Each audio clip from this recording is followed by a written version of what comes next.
Creamline Cool Smashers may foreign player nga ba? At Kuya Willie Revilla may agenda nga ba sa CCS o sadyang tagahanga lang? And before tayo magpatuloy mga kaibigan, please don't forget to like and subscribe and always hit the notification bell. Maraming salamat po. Well mga idol, ilang linggo na nga lang po at magsisimula na nga ang PBL All Filipino Conference ngayong 2024 at napakarami pong pagbabago sa ating mga sinusubaybayan at mga paboritong teams, especially etong Creamline Cool Smashers, which is nadagdagan nga po ng ilang mga players galing sa Chocomucho Flying Titans.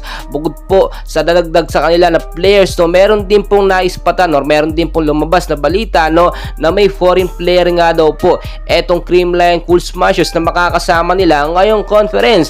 At patuloy din pong pinag-uusapan yung pag-imbita ni Kuya Will dito sa kupunan ng Creamline Cool Smashers, no, sa kanyang extended birthday sa isang yate. Well mga idol, alam naman natin, nilingid sa ating kaalaman na si Kuya Will ay tagahanga po ng volleyball, especially po sa kupunan ng Creamline Cool Smashers. Madalas nating napapanood si Kuya Will kapag may laban ang CCS, pero kapag walang laban, hindi po siya nanonood. May nagsasabi na baka nga daw po may agenda or may magandang plano itong si Kuya Will dito sa Creamline Cool. Well, alam naman natin na si Kuya Will ang isa sa pinakasikat na celebrity dito sa Pilipinas at kilala sa pagtulong sa mahihirap. Marami pong mga espekulasyon ng mga fans ng CCS ngayon na baka nga daw po inimbitahan or kaya inimbitahan ni Kuya Will sa kanyang extended birthday itong Creamline Cool Smashers ay para gamitin sa nalalapit na eleksyon.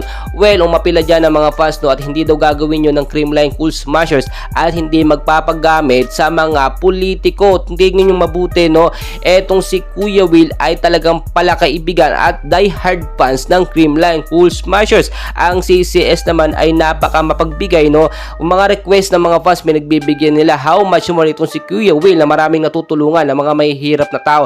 Tignan nyo ring mabuti kung sakasakali nga po posibleng maging sponsor ng Creamline Cool Smashers itong si Kuya Will sa paglalaro nila o ngayong conference na ito. At kung makikita nyo, wala namang masama sa nakita nating pag-imbita ni Kuya Will. Friends of friends, no, walang problema dyan. Pero ang tinitignan natin, very truthful talaga at napakaganda ng pag-approach ni Kuya Will. May extended birthday pa talaga para makasama ang Creamline Cool Smashers. Mga idol, patungkol naman si tinutukoy natin na foreign players po ng Creamline, no, ay hindi pa ito ganoon kakumpirmado. Ito'y naispatan lamang nakasama ng Creamline Cool Smashers at hindi pa siguradong kasama sa conference. Posibleng kaibigan lamang, no, ng ilang mga CCS players. Well mga idol, patuloy ko kayong i-update and please don't forget to like and subscribe. Maraming salamat po sa inyo.